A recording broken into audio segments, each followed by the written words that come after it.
Buenos días y bienvenidos por sexta vez a una sesión nueva de casos clínicos de enfermedades raras de la Sociedad Valenciana de Farmacia Hospitalaria. Y hoy tenemos con nosotros a Irene Rico y Sancia. Buenos días, Irene. Buenos días. Y la tutora de esta sesión es Pilar Llopis, también del mismo hospital. Y Irene nos va a hablar hoy del síndrome hemolítico urémico atípico. Creo que, bueno, personalmente tenemos en nuestro hospital algún caso, hemos tenido algún caso, con lo cual creo que es una sesión que va a ser muy interesante. Cuando quieras, Irene. Recordad que al final, bueno, que tenéis la posibilidad de realizar preguntas con el chat y al final intentaremos contestarlas. Vale, como ha dicho el doctor Navarro, hoy vamos a hablar de síndrome hemolítico urémico atípico. Esta sesión la hemos realizado la doctora Llopis y yo y la hemos dividido en las siguientes secciones.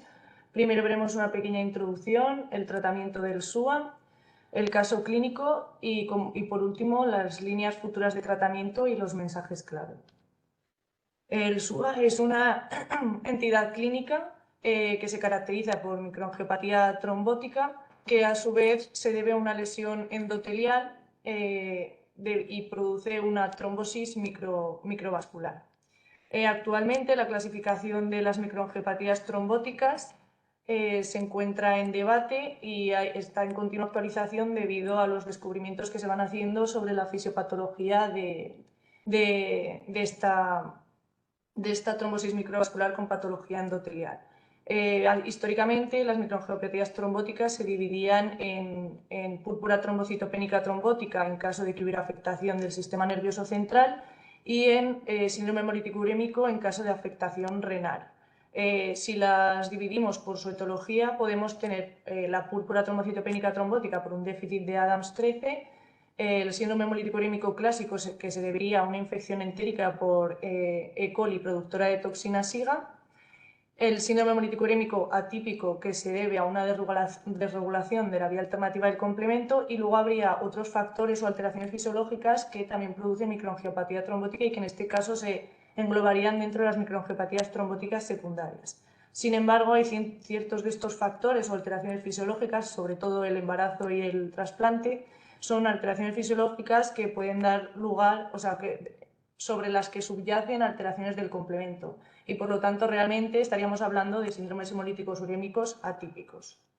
Como vemos, la clasificación no es absoluta y por eso algunos autores proponen cambiar el término de SUA, que sería un término poco específico y poco útil en la práctica clínica, por un término que se denominaría microangiopatía trombótica mediada por el complemento. Se trata de una enfermedad minoritaria o huérfana y aunque los datos sobre epidemiología no se conocen concretamente porque hay mucha heterogeneidad en la definición del SUA, se estima que la incidencia en Europa es de 1,9 por millón de habitantes. El debut se produce mayoritariamente en menores de 60 años y el ratio hombres-mujeres sería de 1,3 a 1 en la infancia, invirtiéndose este ratio en el adulto, siendo entonces más frecuente en las mujeres. En cuanto a la patología, en cuanto a la fisiología que subyace al síndrome hemolítico urémico atípico, tenemos que se trata de una desregulación de la vía alternativa del complemento a nivel de la superficie de la membrana endotelial. Esta desregulación lo que hace es que se produzca una activación continua de la vía terminal del complemento y por lo tanto se esté formando continuamente el complejo de ataque a la membrana, produciendo la lisis celular. Esta lisis celular lo que hace es que produce, por lo tanto, la muerte de esa célula y activa las plaquetas y la cascada de coagulación. Esto, a su vez, da lugar a la trombosis microvascular, que acaba produciendo una lesión isquémica y una lesión terminal del órgano. En el 50-60% de los casos de SUA se debe a variantes genéticas. Estas variantes genéticas pueden ser mutaciones en los genes del complemento que actúan como reguladores negativos o en los genes del complemento que actúan como reguladores positivos. Por ejemplo, el factor del complemento 3 y el factor del complemento B, que son dos factores que verían, debido a esa mutación, tendrían una actividad excesiva. Además, el 5 al 10% presentan autoanticuerpos frente al factor del complemento H, que, o sea, digamos que las consecuencias serían similares a tener una mutación en el gen del factor H. Pero es que además de estas mutaciones en los genes del complemento, también podemos tener polimorfismos que aumentan el riesgo de desarrollar SUA. Estos polimorfismos se situarían en los genes del factor del complemento H y de la proteína cofactor de membrana o CD46.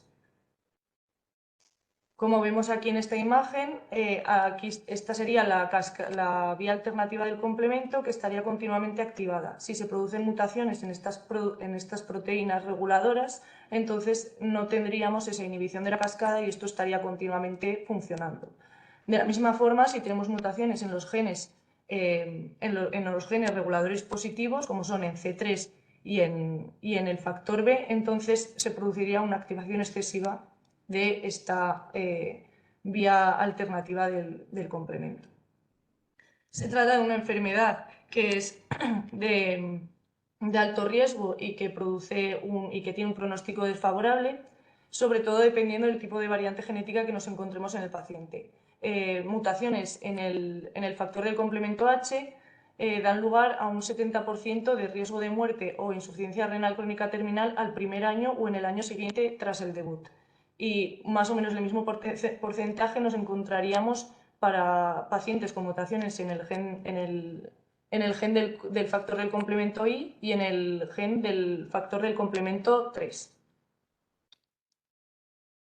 El síndrome hemolítico urémico atípico es una entidad crónica recidivante y el 20% tiene un inicio progresivo que se produce en semanas y meses. Las manifestaciones son heterogéneas, pero mayoritariamente se presenta la triada típica de la microangiopatía trombótica, que sería la anemia hemolítica microangiopática, la lesión orgánica isquémica, en el caso del SUA, sobre todo renal, aunque también se pueden dar alteraciones extrarrenales, y la trombopenia.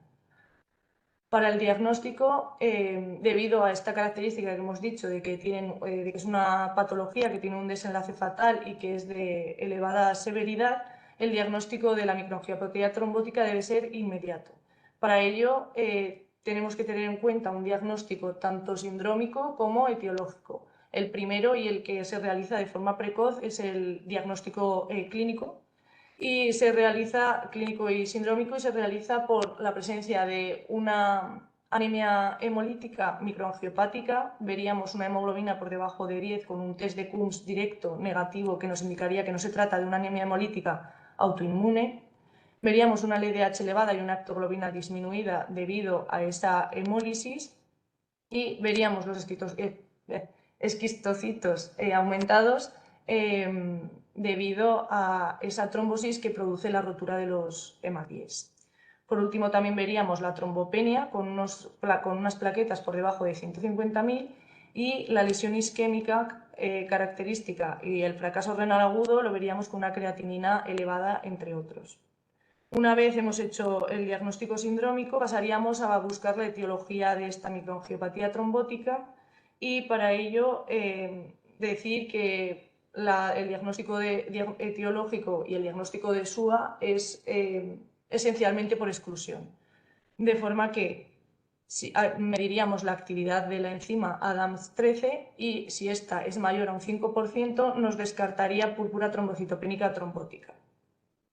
Y intentaríamos buscar, digamos que intentaríamos excluir el síndrome hemolítico urémico típico producido por la enterotoxina SIGA. Para ello podemos hacer un análisis fecal y el paciente, la gran mayoría de veces, debuta con una clínica gastrointestinal, con una gastroenteritis por esta bacteria. Una vez hayamos descartado la púrpura trombocitopénica trombótica y el síndrome hemolítico urémico típico, requeriríamos realizar otros análisis y otras determinaciones para la confirmación del diagnóstico. En este caso de microangiopatía trombótica mediada por el complemento, tendríamos que hacer un test genético para buscar variantes genéticas en los factores del complemento y además podríamos medir la actividad de la vía del complemento determinando CH50, que es un un marcador que nos dice la actividad hemolítica de la vía del complemento. También podríamos determinar anticuerpos antifactor H. Pasando al tratamiento, el tratamiento se divide en dos partes, un tratamiento de soporte para el fracaso renal agudo, la hipertensión arterial, la anemia y la trombocitopenia, y un tratamiento específico que tendría el objetivo de frenar y revertir la situación de microangiopatía trombótica.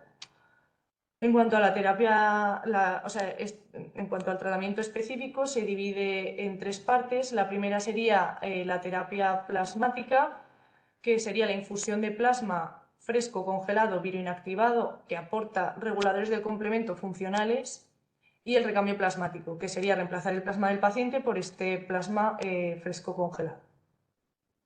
Sin embargo, esta terapia tiene contras y es debido a que tiene una baja efectividad, no es eficaz en mutaciones del cofactor de membrana o MCP, debido a que este factor del complemento se encuentra situado en los riñones y por lo tanto un recambio plasmático que nos aporta reguladores del complemento funcionales nuevos no nos serviría. Y luego tiene muchas reacciones adversas durante el proceso, puesto que puede producir hipervolemia, hipertensión, insuficiencia cardíaca.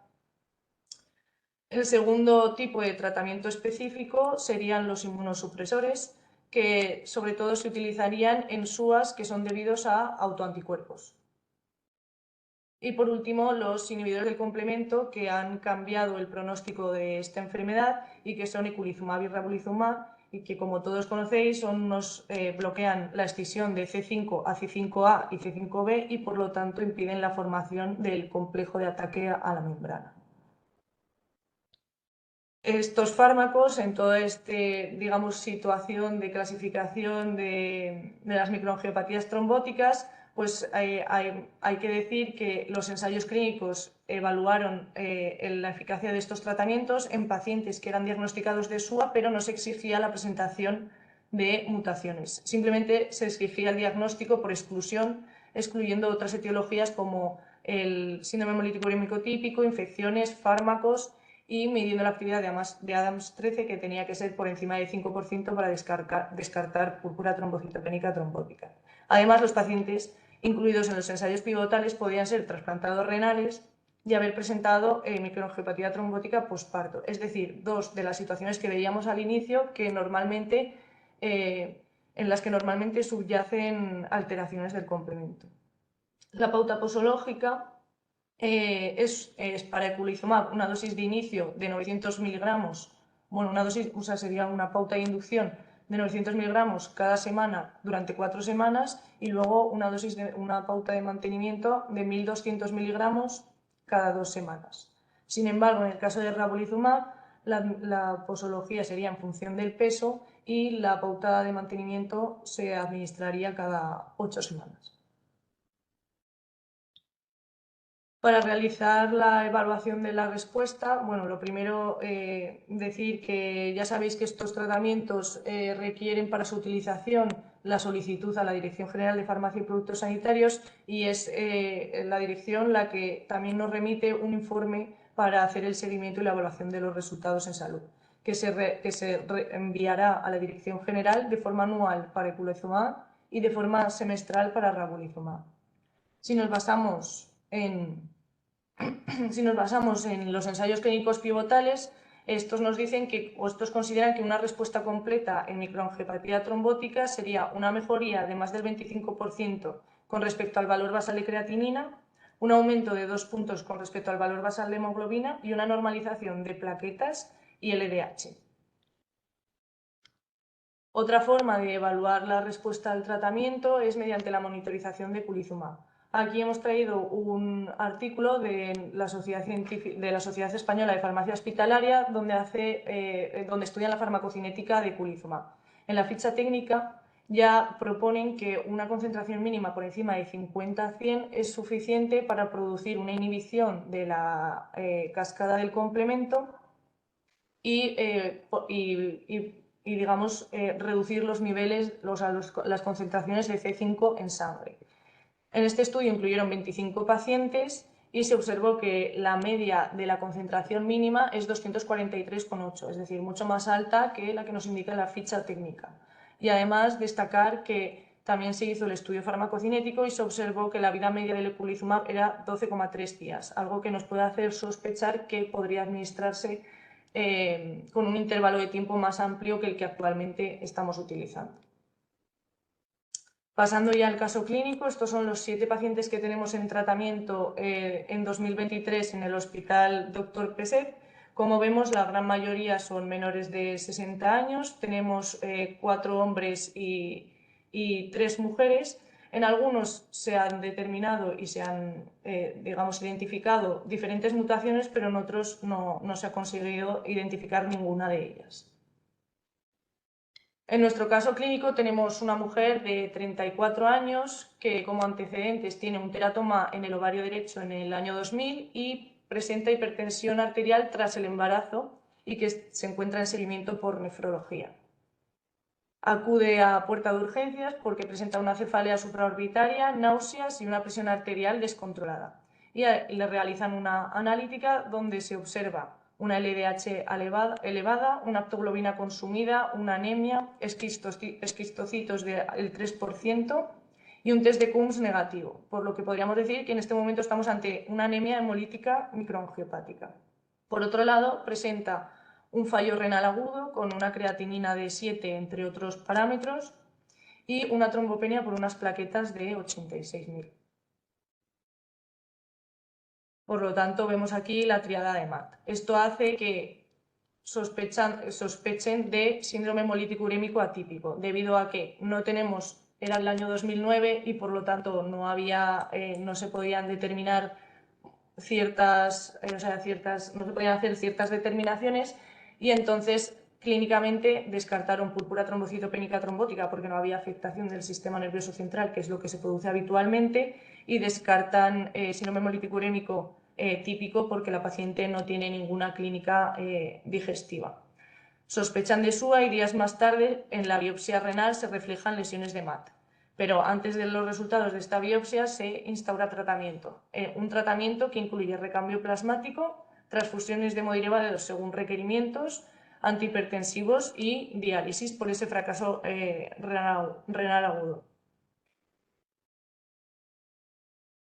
En julio de 2009, mientras la paciente todavía seguía ingresada, se observa una persistencia del fracaso renal agudo y encima se observa un empeoramiento de los esquistocitos con un aumento de ellos y una aptoglobina que había mejorado después de varias sesiones de recambio plasmático, pero que había empeorado. Esto les hace sospechar que el diagnóstico no es el correcto y añaden al propio tratamiento que hemos dicho antes, rituximab, 600 miligramos cada 7 días por 4 dosis, un poco de forma empírica y pensando que igual se habían generado autoanticuerpos. En agosto de 2009, la paciente durante una sesión de recambio plasmático presenta una crisis de disnea y se diagnostica de una insuficiencia cardíaca, lo que lleva a que la hemodiálisis que se hacía lunes, miércoles, viernes pase a ser una hemodiálisis diaria. Finalmente, y debido a esta reacción adversa, deciden terminar el tratamiento y el paciente finalmente en este momento ha recibido 28 sesiones de recambio plasmático y 4 dosis de rituximab.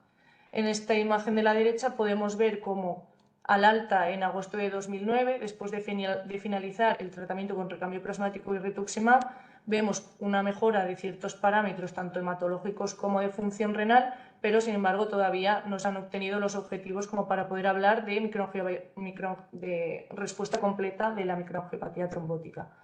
Sin embargo, estos parámetros, conforme va pasando el tiempo, se van normalizando y 6 meses después, mientras tanto la paciente está en diálisis ambulatoria, lunes, miércoles y viernes, en febrero de 2010 ya vemos una normalización de todos los parámetros hematológicos, pero la función renal se mantiene todavía deteriorada. Estamos ante una insuficiencia renal crónica terminal.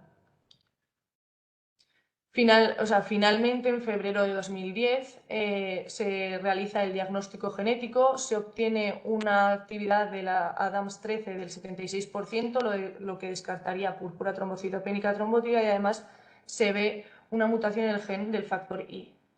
Como decíamos, la mutación en este gen tiene un 50% de riesgo de muerte o insuficiencia renal crónica terminal en el primer año, y además el riesgo de recaída tras trasplante renal es entre un 45 y un 80%. Esto lo que nos lleva es a que 3 años después la paciente es trasplantada renal, pero se realiza una profilaxis de la recidiva del síndrome hemolítico urémico atípico, debido a esta elevada prevalencia que puede tener de recidiva. Para ello se añaden 900 miligramos de eculizumab justo previo a la intervención quirúrgica, 900 miligramos de eculizumab en las primeras 24 horas tras la reperfusión del órgano y luego 900 miligramos de eculizumab cada semana durante 4 semanas. Después pasaríamos al mantenimiento con 1.200 miligramos cada 2. En esta situación, el tratamiento con eculizumab es, digamos, un tratamiento de por vida, y en febrero de 2020 la paciente se va optimizando el tratamiento y en febrero pasa a recibir 1.200 miligramos de eculizumab cada 25 días.